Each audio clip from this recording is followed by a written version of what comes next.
So how are we the bad guys by trying to save lives? And I do think, look, I think to Trump's credit, he did view this as a humanitarian mission to save lives that were being slaughtered. Stop the cap. Okay then, the Great Depression. So we're going to check out this video by Piers Morgan. We've got two very famous professors here. One is Professor Steve Keen, who is an economics expert who famously predicted the financial crash years before it happened.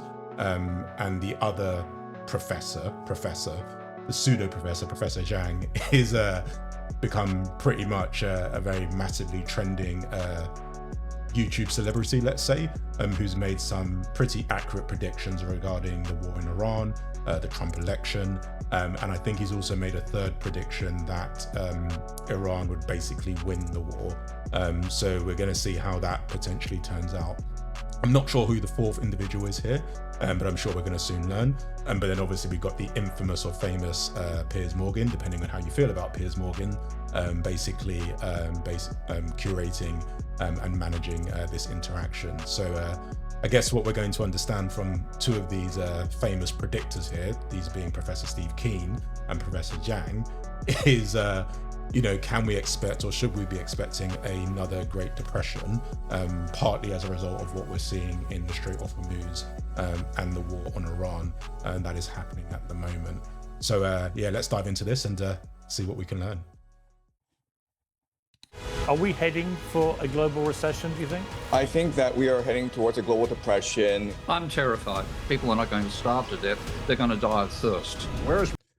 There you go. I guess no more to watch. So it seems as though we are expecting starvation, that, we're going to die of thirst. And unfortunately, it seems as though, the two great predictors are predicting there's going to be a Great Depression.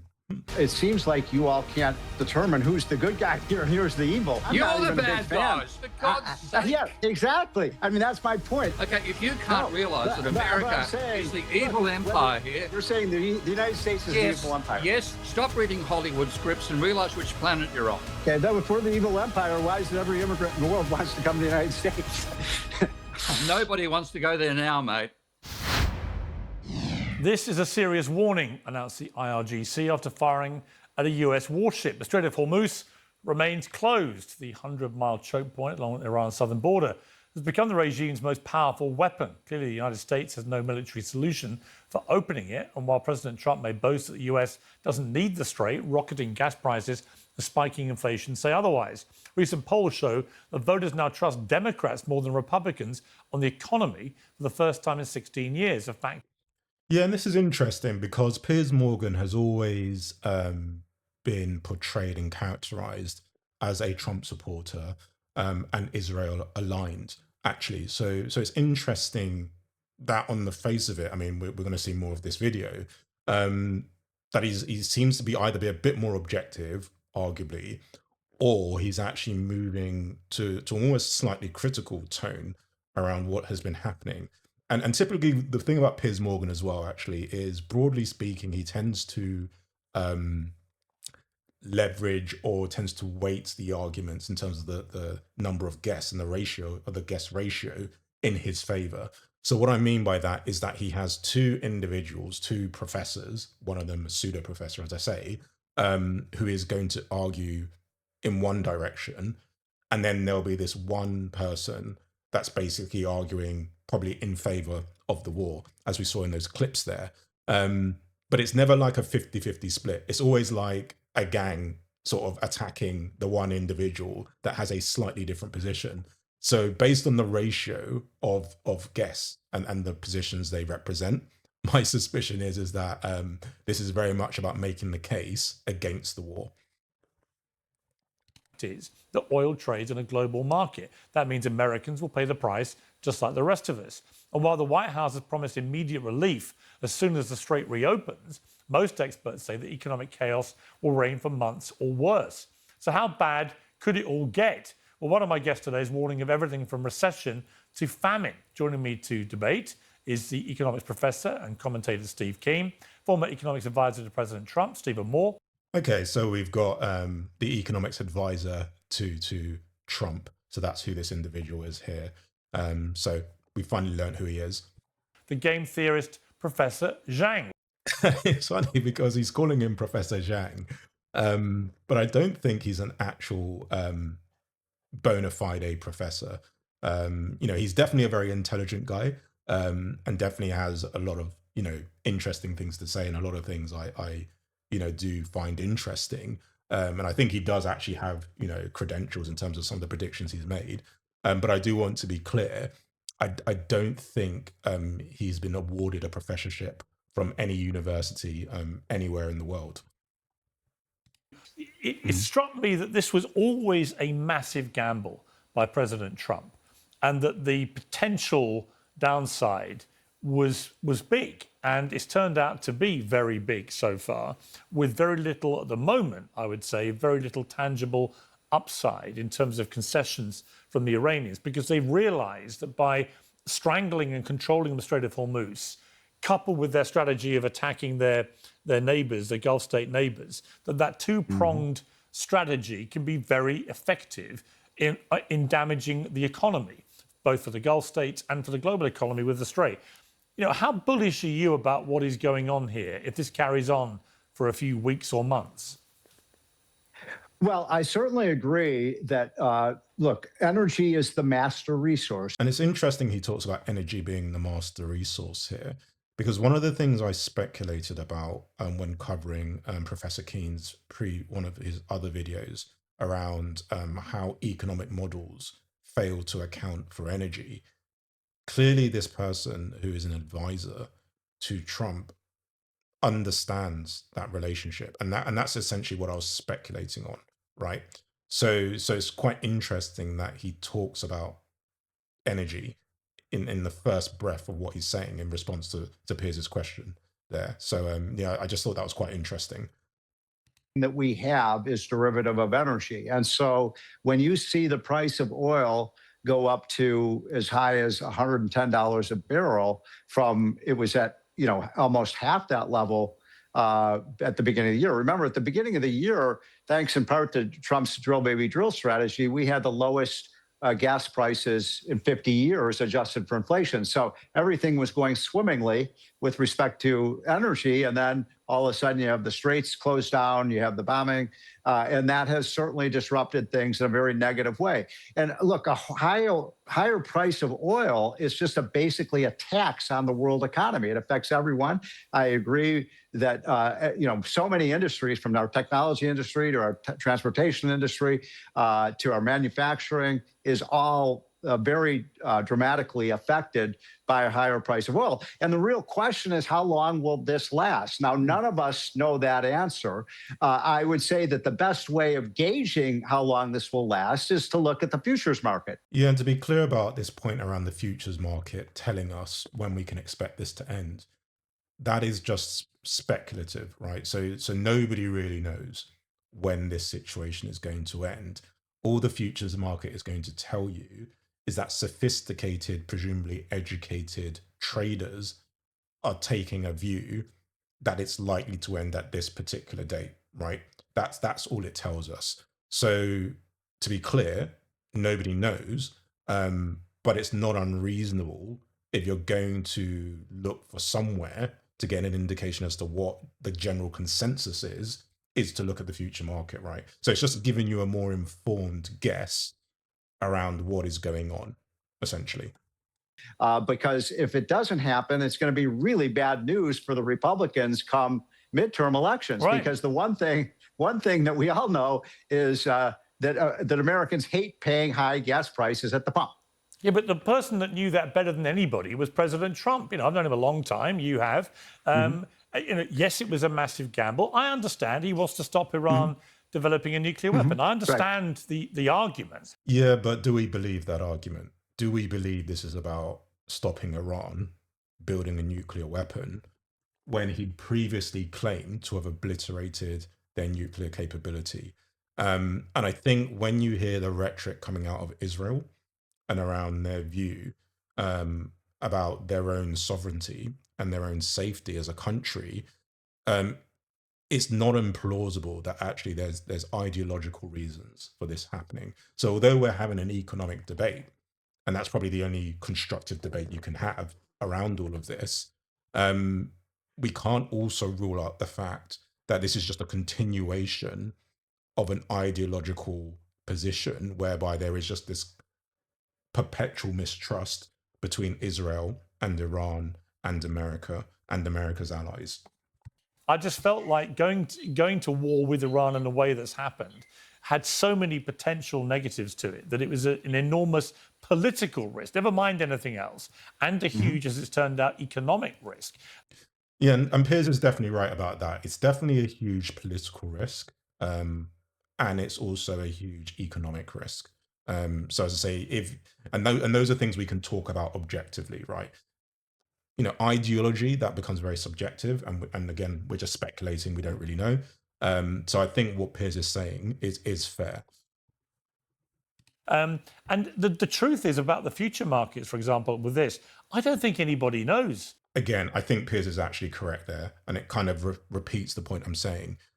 That is the consensus based on people that may be better placed to make a guess, but they are still guessing. The truth is, nobody knows what's going on in terms of timing and when this will end. I mean, the truth is, I don't think President Trump knows. What we do know is that the IRGC, the Iranian regime, remains pretty well in charge. That seems clear because the people are not rising up at all. We know that the Strait of Hormuz remains pretty well closed. They have control of that.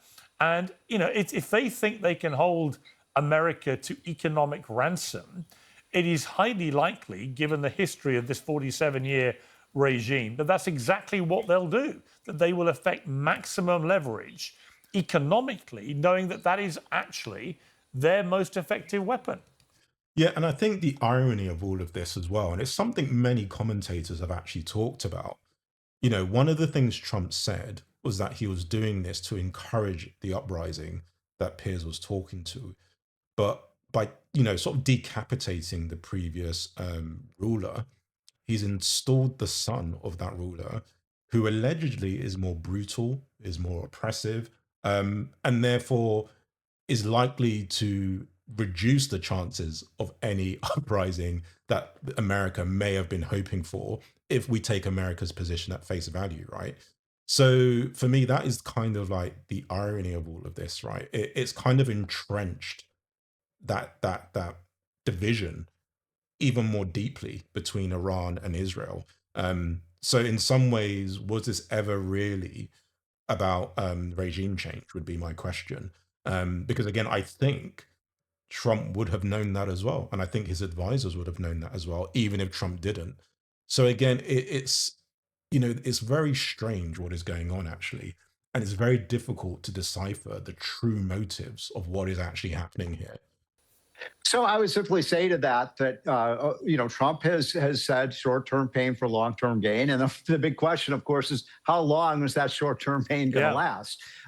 And I think the problem is that the short-term pain is being felt by ordinary US citizens, right? And a lot of gain in the short term and long term is restricted to Trump, his family, and his allies. As something, and it's something Professor King talked about in one of his more recent videos around obviously what was widely reported about with respect to you know, the announcement Trump made 15 minutes before a massive trade was placed, and a load of money was made. So it always seems as though, you know, a lot is being asked of US citizens in terms of grinning and bearing with the situation for a greater tomorrow.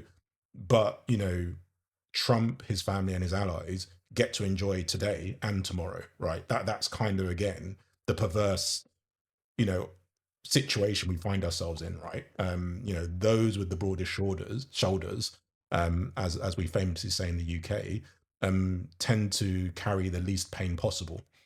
And so I don't have an answer to that. I am not a foreign policy expert. I'm an economist.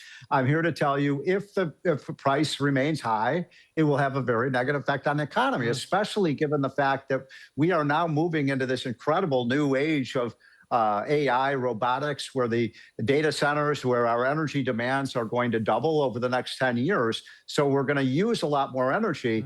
And I'll just say one other final point. The world is not running out of oil and gas. The world is awash in oil and gas. This is a supply chain problem because the strait is being shut down. And Yeah, and I get what he's saying, that this is a supply chain problem and the world still has plenty of oil and gas. I don't think, actually, to be fair to him, anyone's disputing this. The supply chain problem is the issue, but how is that different in effect to there being no oil, right? So if there is lots of oil and I can't get to it, then there might as well be no oil, is basically what I'm saying. So I'm not sure what point he's trying to make here, other than the fact that it could be easily resolved through diplomatic efforts. Maybe that's what he's saying, right? But again, I don't think anybody didn't understand that, which is why I don't understand, if I'm being honest, why he's making this point. the world has to come together to get those straits open. Where is Russia? Where are the Brits? Where are the Chinese? Where are the where are the Europeans in helping? And again, I think this can be quite, personally for me, quite frustrating, right? It's like the world needs to come together. Where is Russia? Where is Europe? And all the other countries he's naming. But this is the bed the US and Israel made, right? So they've made a mess. They've caused a problem. And now this individual is asking why the rest of the world isn't coming along to help clear it up, right? And to be fair, if there is a problem in the world, the right thing to do would be, for many countries, if they can, through diplomatic means, try to resolve things. But this sort of positioning by this individual here, this particular economist, representing the US side, I guess, I find slightly frustrating, because this is not a mess of Europe and Russia's making, right? If we're being brutally honest. And therefore, I'm not sure, again, why he feels he's in a position of strength to make these requests, let's say. Get that done. I think that's been a big problem for Trump, is nobody seems to be helping. Well, one of the problems is he keeps trashing them all publicly. Yeah. Exactly. And I think, again, it's not often I find myself agreeing with Piers Morgan as much as I am apparently now. But that's the point. It's like, where is the respect? Where is the diplomacy, right? If you're going around saying you're going to grab Greenland, if you're going around telling Europe they're a mess and they've got problems, and they're not, and then you're saying to the UK, go get your own oil, right? You're not making friends. So therefore, why would they feel inclined or motivated to step in any more than they are doing so, right? And I think the other interesting thing is that these countries he's calling out have still very much been, in terms of their rhetoric, applying pressure, political pressure where they can, on Iran, right?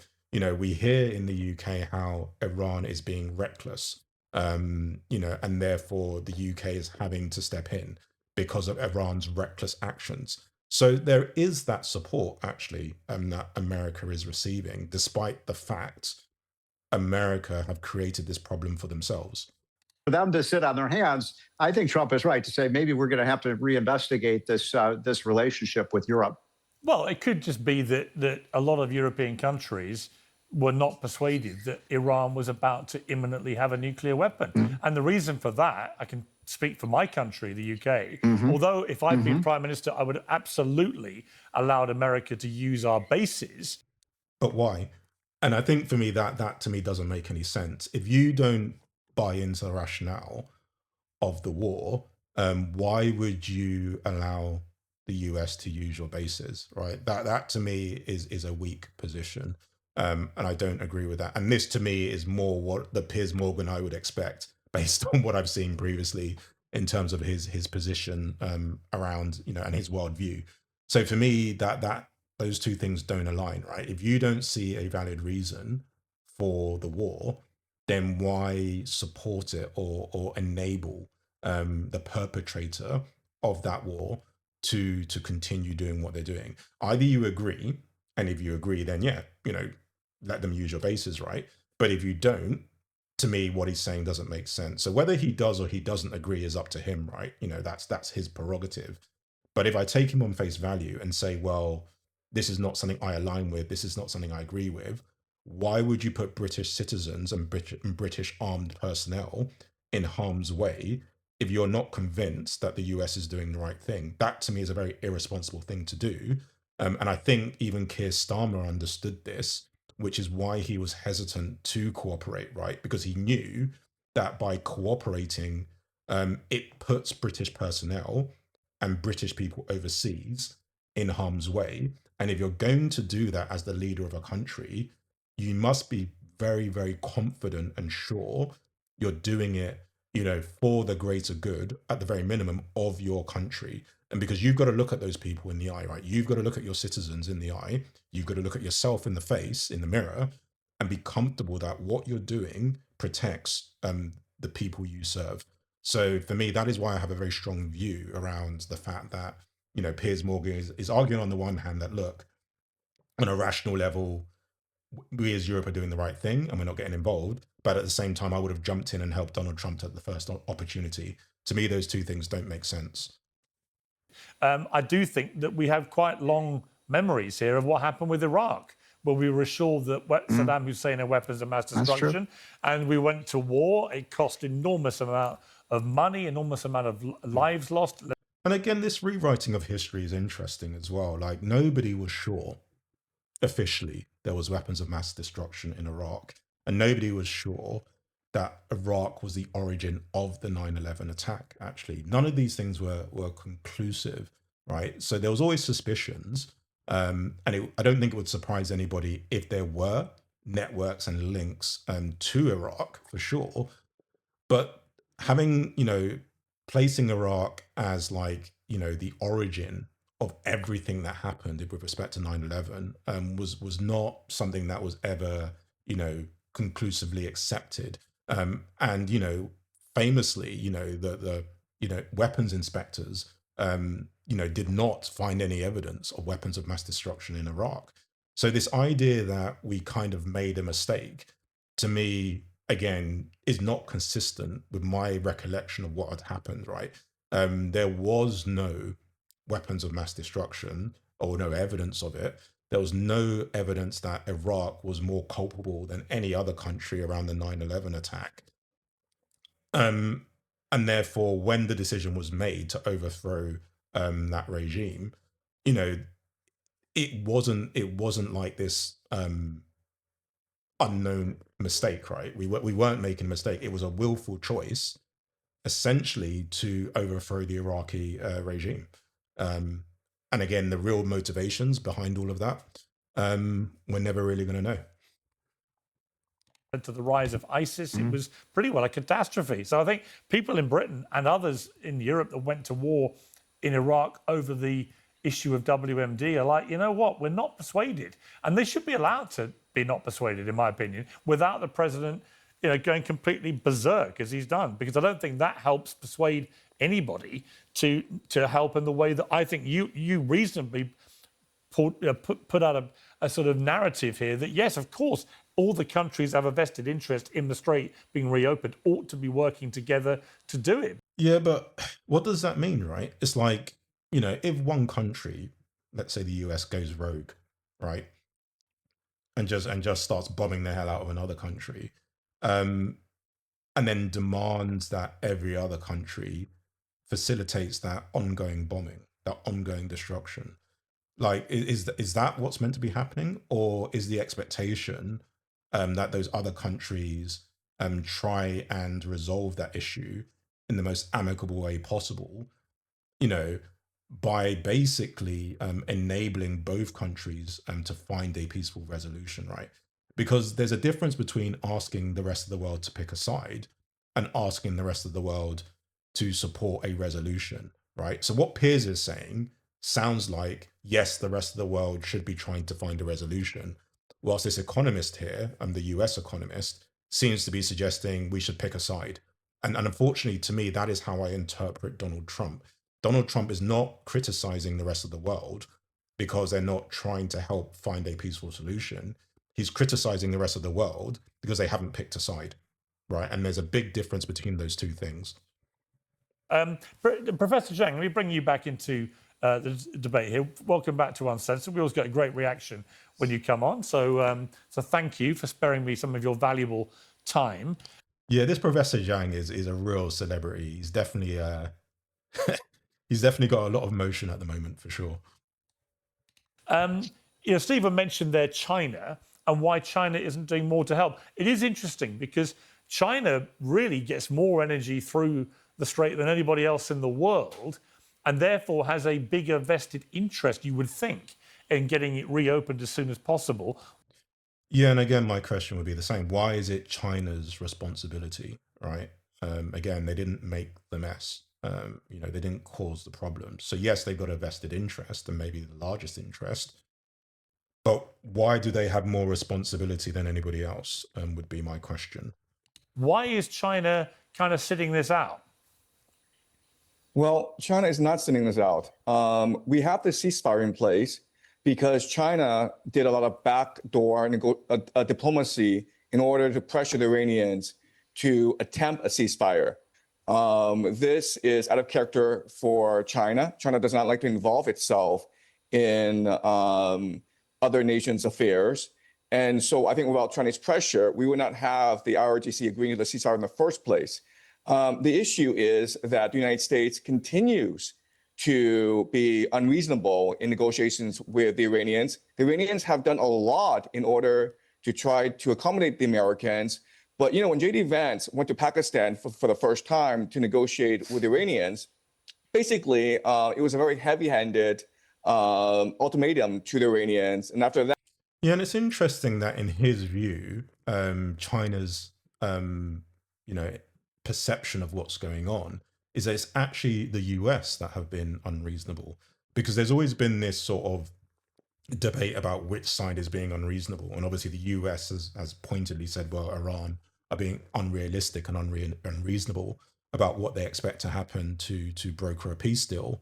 Whilst from China's perspective, according to Professor Yang, it's actually the Americans that are being unreasonable.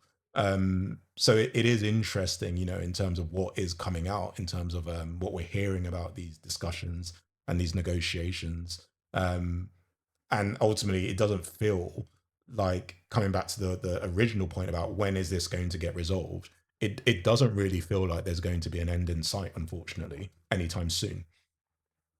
I think that the Iranians recognize that there really is no hope in negotiating with the Americans. The Americans want to escalate. Why the Americans want to escalate, we don't know, but we can expect. And again, this is why I really like this guy, actually. So I know I was sort of joking about the fact that he's not a professor, whilst the other two are probably professors. Certainly Professor Steve Keen is a professor. But I think he does give a lot of valuable insights in the sense that, from an Iranian perspective, do you believe America really wants a ceasefire? Do we believe Israel really wants a ceasefire? It's very difficult, considering their history of bombings and unprovoked attacks, to get any sense that you can trust America, right? Even if you want to trust them, right? And my suspicion is, from Iran's perspective, they can't be enjoying this. They really would be motivated to make this happen, but can they trust them, right? They had a deal with Obama with respect to the weapons inspections, and even that wasn't enough, right? So what is it that they have to do, right? And I think for me, that is an open-ended question, but it is a legitimate question, right? What is it that Iran has to do in order to get the trust that is necessary for Israel and America to feel comfortable about what is going on, right? That is the ultimate question for me, because I really don't know what that would look like. That over the next few weeks, the escalation will increase. Trump has talked about using U.S. naval ships to escort oil tankers through the Strait of Hormuz. This is clearly a provocation, and we might have a Gulf of Tonkin incident, which will allow Trump to justify a ground invasion. Right, and a ground invasion, Steve Keen, would be, to me, just pouring fuel onto what is already a burning fire of mayhem over there, which I Yeah, and as well as all the sort of cost in human life, there's a huge you know, it, ground invasions will be a massive, massive economic undertaking, right? And who is going to pay for all of that? It's going to be U.S. taxpayers, and so as well as all the suffering you're going to see in this region and all the disruption and the impact it's going to have on the oil supply, which we're talking about specifically here, you're going to get a lot of loss of life with respect to US soldiers. You're going to get a lot of loss of life with respect to Israeli soldiers, and you're going to get a lot of loss of life with respect to citizens. You're going to get a lot of displaced people. You're going to get a lot more refugees, and you can see the impacts going on and on and on. In terms of you're going to find more refugees coming to your countries. A lot of unrest, and obviously everybody's going to be suffering as a result, right? So this is not, it doesn't lend itself, right, to a situation where we feel like things are going to improve. The right thing to do, in my opinion, is to really start de-escalating this and really finding a way of coming out of this somehow. But all the momentum, unfortunately, feels like an escalation, right? And that is probably why Professor Steve Keen and Professor Yang are of the view there will be a recession and a depression, because it's very difficult to see a pathway that basically means we're not going to escalate, right? Everything feels like an escalation. Everything feels like it's moving organically towards escalation. You've described Donald Trump as an anarchist who behaves like a mafia boss with no idea of consequences. And you've sent this message to world leaders: get rid of Trump, stop this. Yep. America has to concede defeat and step back to give us a chance to rebuild the world's physical infrastructure before global famine. And I think, that's right, because, I know, as countries, people don't like the idea of that they've been defeated. But I think if there's an interest in doing what is good, right, America is the country of all the countries involved, right? America is the country that can be the bigger person and just say, look, okay, let's just walk away, right? It's still the most powerful country in the world. It's still the most influential. It still retains its power, culturally, politically, certainly military wise. So, and Trump is, all things being normal, he's not getting a third term anyway, actually. So, they're in the greatest and strongest position to just walk away, right? Israel, it's more difficult and more complicated because they've always stood by this flag of Iran is an existential threat to Israel. So it would be very difficult for them to adopt a different position politically. And Iran, in my opinion, cannot reasonably trust any agreement that they may or may not have between Israel or the US. So it'd be very difficult for them to concede. So of all the people involved, the US is probably the only party that could reasonably, take the higher ground and just concede, right? And just walk away for the sake of the greater good. The question is, considering the, personality of Trump, is that a possible and reasonable expectation? And that's the unfortunate thing here, because I think we all know the answer to that question.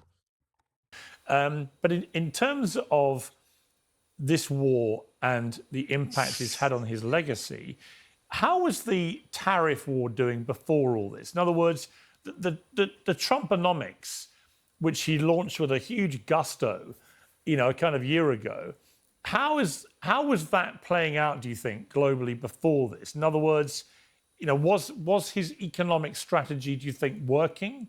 And has this put everything back? Or was it not really working and this has added to the general sense of chaos? Well, first of all, I just have to say, I mean, come on.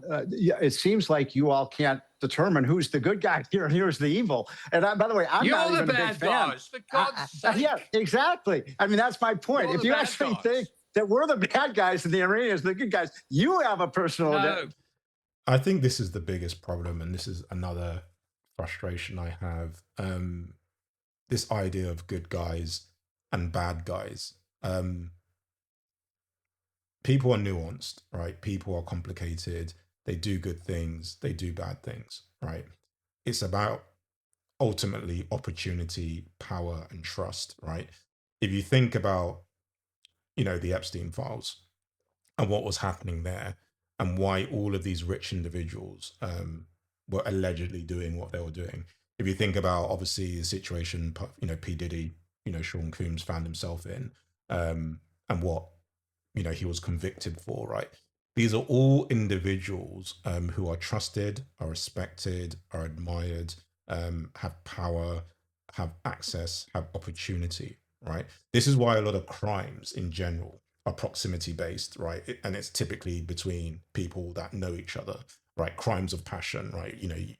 So this idea that we should take the view that a country of people is inherently bad and another country of people is inherently good because we more closely identify with people of a certain country and we less identify with people of a different country is very simplistic and naive and, in my mind, stupid thinking, right? So this idea that, his argument as an economist is that, oh, we're the good guys, they're the bad guys, and presenting that as some sort of objective academic fact is a bit ridiculous in my view. Personality Listen, disorder, my I'm friend. sorry. And it really is amazing that you think that we're the villains here and that this is a regime. Villains is a matter of perspective, right? So again, it feels kind of like this sort of gaslighting type tactic of like, how can you think we're that bad? Are you saying we, the land of the free, are the bad guys? Are you somehow, because it implies you're aligning yourself with the enemy, right? And nobody wants to align themselves with the enemy. But as I say, it's this good guy, bad guy argument is very, it's very childish, if I'm being honest with you. And I'd expect better. And I know this is entertainment, maybe I'm being a bit melodramatic, right? This is entertainment. And, this guy is laughing and he's not being totally serious. But there is some truth in jest. And I think for me, considering the nature of what we're talking about here and the seriousness of the topic, and the concerns that are being raised around, okay, what is the way out of this to avoid a potential depression? The good guy, bad guy argument, in my view, has no place in a discussion like this, outside of the fact that, okay, yes, this is entertainment. And by the way, again, I wasn't even necessarily in favor of this incursion in the first place. But come on, this is a regime that was killing thousands, murdering their own people. And again, this is another problem with this argument, right? Because as I say, none of this indicates any meaningful increase in the likelihood of a regime change, right? So even if we take the view that this regime in Iran was killing many, many people, murdering people, suppressing free speech, which let's assume is true, right?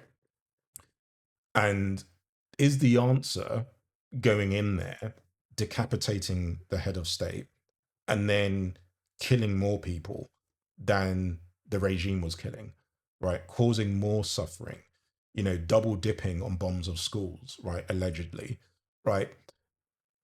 Does that improve things? Is that better? Is it better that it's US bombs as opposed to domestic terror? I mean, I don't know, right? I mean, this is the problem with this position, right? If the argument is because we want to affect regime change, we can only judge it by the results, by the outcomes. And has there been, or is there an increased chance of regime change? And I think we can all answer that question and say, well, look, no. If anything, there's less likely going to be a regime change, because what's going to happen is that those that are suffering are going to be radicalized, and or they're going to be subject to a more oppressive regime, because the individual that's now running the country is even more hardline. So, again, the objectively, none of what he's saying makes any sense to me. So how are we the bad guys by trying to save lives? And I do think, look, I think to Trump's credit, he did view this as a humanitarian mission to save lives that were being slaughtered. Now, in terms of our economy, look, we've had now 5.5 years of Trump's presidency with an incredibly strong economy. Trumponomics has worked. If it hadn't been for COVID, Trump would have been reelected with a 40-state reelection landslide. The economy was very strong going into 2026. And I think what this is revealing, actually, and I am thinking about what Steve Keen was saying in terms of like neoclassical economics and how it departs from the real world. And as I said, my own feeling around that is that I think, economists in general can apply, common sense, let's say, is that, people are people, right? Despite the academia, despite the fact that this guy is, probably very high, if he's advising Trump, we have to assume academically, this guy is probably, the best of the best, right? Alongside Professor Steve Keen, for example. But, I'm not hearing logic from him. I'm hearing sentiment. I'm hearing, this belief, this idea of a Trump, which is then overlaying any, you know, academic knowledge he actually has, right? He's not looking at this as objectively as I would expect him as an economist, right? So yes, Professor Steve Keen is also not being entirely objective. I'm not being entirely objective. We all have our own feelings about what we see and what is going on, which will always cloud how we interpret things, right?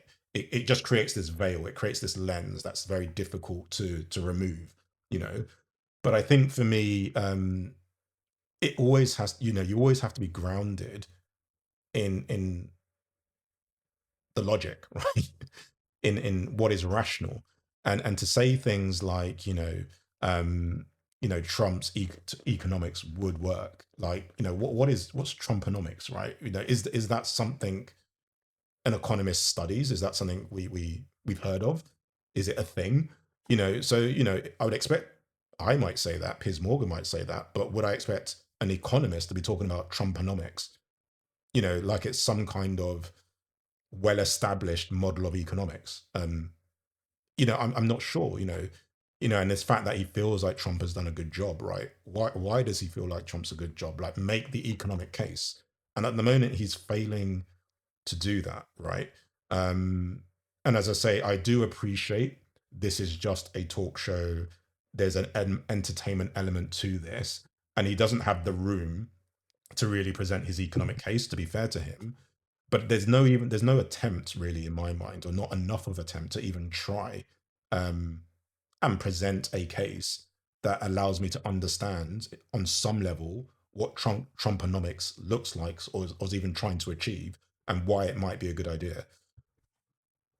And it's true that the Iran situation has really changed that picture dramatically, which is why Trump really needs to bring this to an end as quickly as possible. But by the way, I'm not just attacking Steve. I think there are a lot of foreign leaders too who can't seem to figure out who's the good guy and who's the bad guy here. That's very troubling to Americans.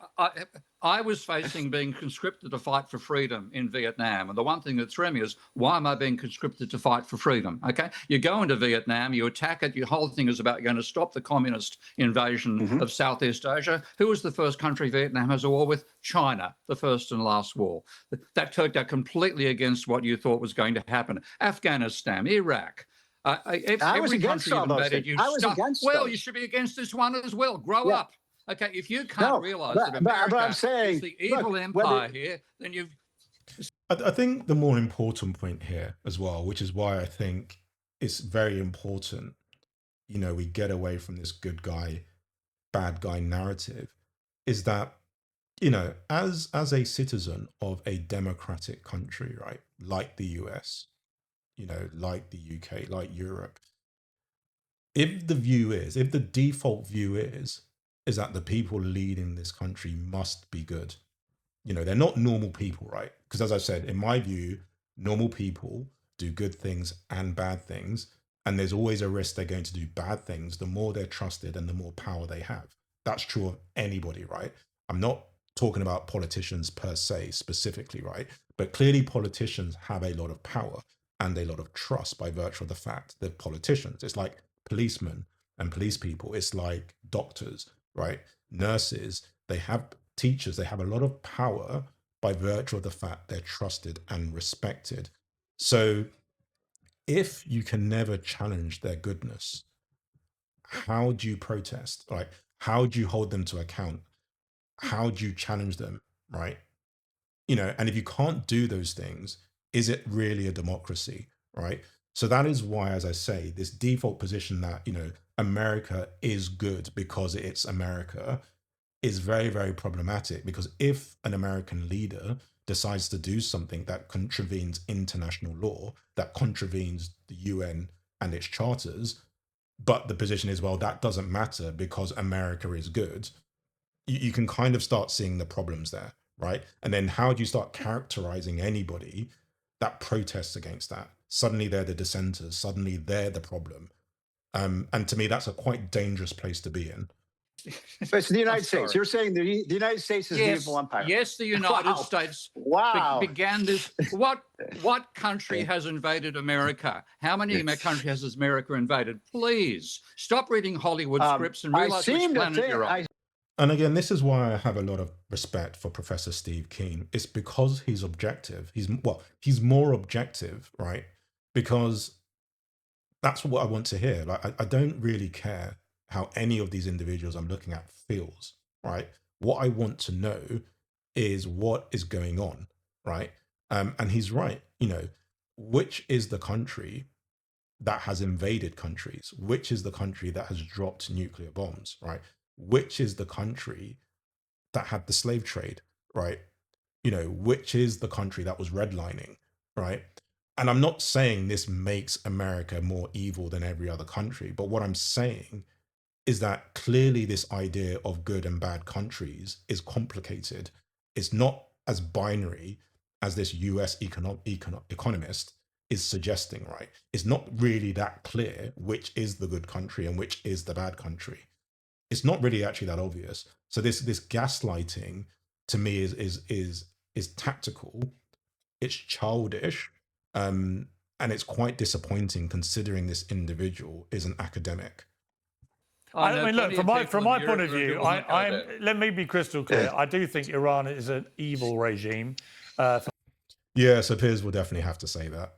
He can't go too much to the left, right? So he will definitely have to say how evil, Iran is, because, we have to have goodies and baddies, right? A whole country is evil, apparently. 47 years, it's been oppressive to its own people in a despicable way. And also it's been the key sponsor of terrorism. Because again, and this is, again, the problem, right? Because I think about what's going on in the UK, right? Where it feels like we have a government that is more authoritarian, and is definitely becoming more right-wing. Does that mean that everybody in the UK should be characterized in that way, right?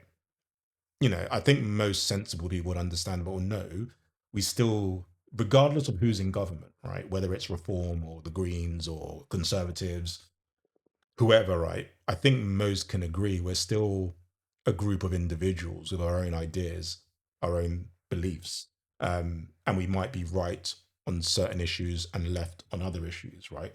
So again, this characterization of entire nations, of entire cultures, of entire people as good or bad, to me is ridiculous. And I think for me, it's always something I'm always going to struggle with, because there's no objective evidence that you can rely on or point to, or empirical evidence that tells us that by their very nature, somebody that happens to live within a certain border will become evil, and people that live in different borders are not evil. Like it's ridiculous. Steve Keen, what is your prediction? We've talked about what is happening and what we feel about it, but what is your prediction for how this plays out? I'm terrified about what the consequences could be here, because the Iranians have done a very clever tactic of basically guerrilla warfare at a national level, far beyond what the Vietnamese were ready for in the very first instance. And they are doing tit for tat. Anybody who's been a supporter of America, of course, that includes the Arab principalities and kingdoms and the Israelis as well, will be retaliated for any attack done on specific similar resources inside Iran itself. Now, there's already been one attack on a desalination plant in Iran, and I think I've seen figures to say that 96% of Iran's water is natural. Yeah, and again, this is the point around, the good guys and the bad guys, and the reason they're doing this is to liberate and free the Iranians. Why would you bomb or attack a desalination plant, which is needed to ensure people have water, right? It doesn't align with being the good guys. It's not what the good guys would do, right? So that's another example as to why this characterization of villains and goodies and baddies is very, very childish.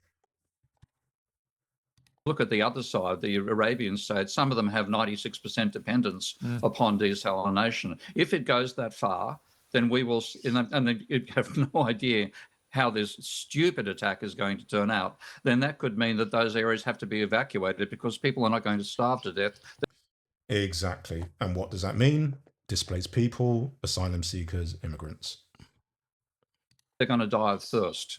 Now, this is the horrific possibilities here are just ludicrous, and it's absolutely a monumental failure of judgment to begin this conflict in the first place.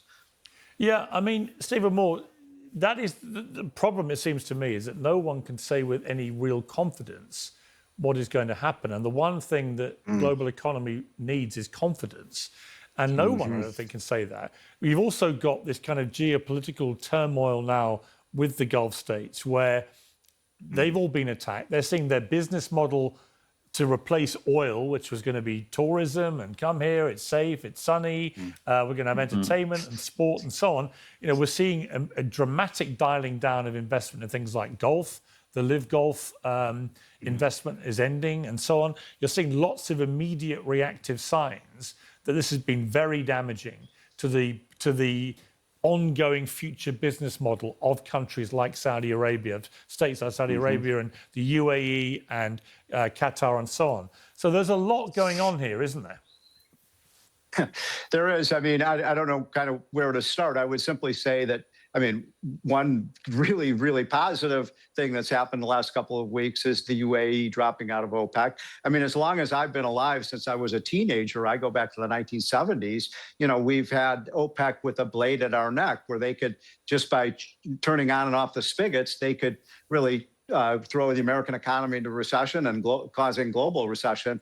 And the fact that OPEC is falling apart, or at least appears so, is a very good thing. And by the way, the real reason OPEC is falling apart is that the country that has the most oil and gas in the world is the United States. We're the #1 producer now, which is amazing. And how do you have a cartel when the #1 producer isn't part of your cartel? So whether you like Donald Trump or not, everybody has to agree that his drill baby drill strategy has been amazing for the U.S. economy, that it's made us less reliant, although we're still reliant on Middle East oil, made us much less so. So I think the approach going forward for the U.S. should be produce as much energy as we possibly can at home, our oil, our gas, our coal, our nuclear power, and when it's appropriate. Yeah, which is fine, and there's nothing wrong with that, but why does it involve a war? Why does it involve decapitating the leader of Iran and capturing and imprisoning the leader of Venezuela and taking their oil resources, right? Those things don't need to happen if you have a strategy, let's say, of trying to create your own energy, create as much of your own energy domestically, right? Most other countries wouldn't also decide they need to bomb Iran in order to achieve that. So that's the bit, again, I don't quite get. Professor Zhang, the inevitable consequence of all this, I guess, is that many countries, as Stephen Moore just indicated, will become, as you said earlier about China, more isolationist. What impact will that have, do you think, on geopolitics globally? I think that we are coming to a point where the world's going to be very similar to 1930s, when the world became much more isolationist, when the global economy collapsed, and when wars started to flare around the world. I mean, even though America is the wealthiest country in the world, even though it is energy independent, its economy is still globally reliant. So the GCC collapses, then it loses its petrodollar, it loses trillions of dollars in investment, and we could see a financial crisis in America over the next few months, which would lead to a catastrophic global depression. So the outlook for the world is very, very grim. Yeah, so we're going to leave it there. We'll leave Professor Yang with the final word there, that the potential outcomes for the rest of the world is potentially very, very grim, and what he's speculating on, because the question was at the outset of this, you know, are we going to see a depression? Are we going to see a recession? And what we got from Professor Steve Keen was that, yes, he suspects there could be, if things continue as they are, albeit we didn't really get a specific timeline from him. Whilst for the US professor, I think it was Professor Steve Moore, but again, I'll add his name post-production to this video and to make sure I've got that correct. Again, we didn't really get any kind of prediction from him, only sort of pandering to Trumponomics as he talks about it. But it was only Professor Yang actually that gave us some kind of timeline around the potential financial crash in the next few months from the date of recording. So at the date of recording, it's May 2026. So, you know, let's say sort of July, August time, according to Professor Yang, we might start seeing some issues with respect to the financial markets if things continue in the current trajectory of escalation.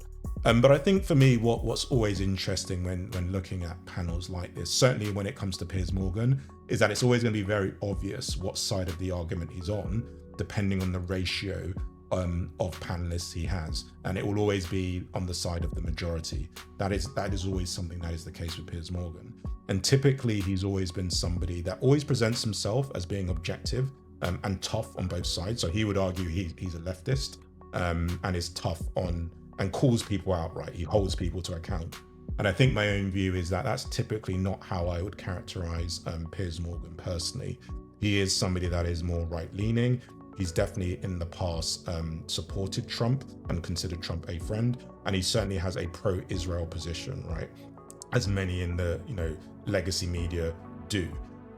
However, with respect to Professor Steve Keen, he's somebody that certainly leans in towards the academics. I'm not sure where he leans in terms of left or right, but he definitely prides himself in terms of his understanding of the world through his economic models. And that is always the position he's going to adopt, which is why he will always appear to be more objective relative to Professor Steve Moore, I believe this US economist name is, who again seems to be driven more by feeling and more around his loyalty to his own country and by extension President Trump. But I think for me, again, what we can also learn, I think, as well, and what I take from this, is that it is quite troubling, actually, how we're framing how we view the world, even as somebody, who's an economist, and not me, but these individuals here, through this lens of morality, whereby we're assuming or taking the view that, an entire nation is good and an entire nation is evil. And therefore, even we're in an instance where one country is bombing relentlessly another country, it's causing its people to suffer, is being characterized as good, because the whole justification around this is that they're bringing freedom, they're bringing democracy. Yet there's no evidence that democracy or freedom is any closer to happening, right? And there's no evidence that the nuclear threat globally has been diminished. So this is why I find the situation problematic. And by extension, if we're taking the view that countries are good, and therefore by definition the leaders or the ruling governments of those countries are also good, it makes it harder without persecution to hold those leaders and those countries to account, right? It makes it very, very difficult. So for me, that's why a lot of this is quite problematic. But yeah, I think, you know, really interesting video. Definitely check out the original by, you know, on Piers Morgan's channel. You know, and I think from my side, hopefully you found it useful. But I think for me, you know, on a very personal level, you know, it touched a few nerves, I'm not gonna lie. But yeah, I think it's always very important to you know, learn about these things, observe about these things, and basically remain as informed as possible around what is going on. Because as I say, this idea of goodies and baddies is a very naive and simplistic and unhelpful way of viewing what is going on in the world. But hopefully you found that useful. But until next time, peace.